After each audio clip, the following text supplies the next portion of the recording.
la nuyu tamit ngir laajte quelques questions na nga def. maa ngi sant yàlla bu baax yaa ngi ci jàmm alhamdulilah. dañoo bëggoon tuuti nga wax ñu en tant que homme politique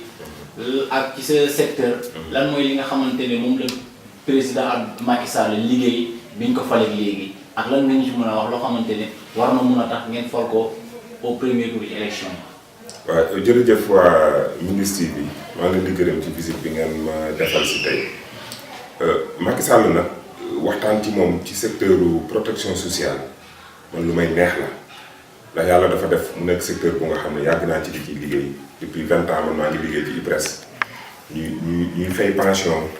mag ñi mais di leen di faj te loolu li ci Macky Sall def amul ci benn dëkk ci àddina bu mus a def loolu. man damay wax sax sama collègue yi naan leen Macky Sall mooy le prince de la sécurité sociale man maa ko tuddee le prince de la sécurité sociale ndax yéen xale yi bu ngeen seetloo bu tuuti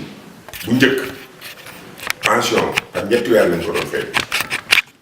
Ablaye Wade ne nañ koy fay par ñaari weer bi mensualiser les pensions mais Macky Sall bi mu ñëwee daf ne ñuy fay pension par weer moo tax mag ñi ngeen gis yëpp léegi weer bu nekk ñu fay seen pension. mu def ci nag lu am solo mooy mu jëlee pension yi yokk ko de 48% loolu amul ci benn dëkk ci àddina bi 48% d'augmentation de pension dañuy wax ne Allemagne moo nekkoon champion en termes d'augmentation de pension te Allemagne musul weesu 2%. Macky Sall a augmenté les pensions des retraités de plus de 48% moom rek moo ko fu mu sa def ba pare mu ne à terme dafa bugg li mag ñi doon am par ñaari weer ñu koy am par weer. su ngeen demee ci seen kër yi ngeen consulter seen papa yi seen yaay yi nga xam ne dañu am pension de retraite wala ñu nekk ay bërëb ngeen xool lan la ñu doon am bi ñu augmenté pension yi mu ne léegi dafa bëgg pension bu faible mu amati Sénégal ñi nga xam ne mooy li ñuy wax la pension minimale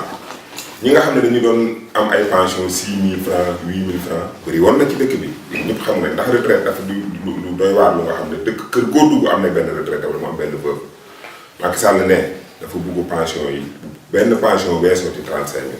000 ñu xëy suba ñi nga xam ne ay 800 ay 8 000 francs lañ doon fayeeku ay 12 000 francs ay 15 000 francs ñu relever pension yëpp ba mu mot 35 000 mais loolu dafa am solo ndax retraite dafay laal toutes les couches de la société ndax kër goo dugg rek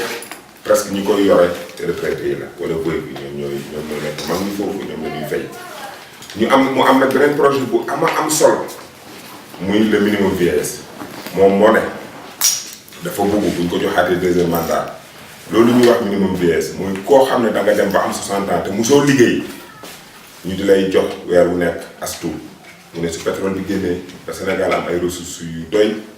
dinañ def mag boo gis ci Sénégal bu mosul liggéey sax mosul am pension su weer bi deewee ñu yëkkati dara teg ci sa loxo mu ne su pétrole bi génnee ba Sénégal am ay ressources yu doy. dinañ def mag boo gis ci Sénégal bu musul liggéey sax musul am pension su weer bi deewee ñu yëkkati dara teg ci sa loxo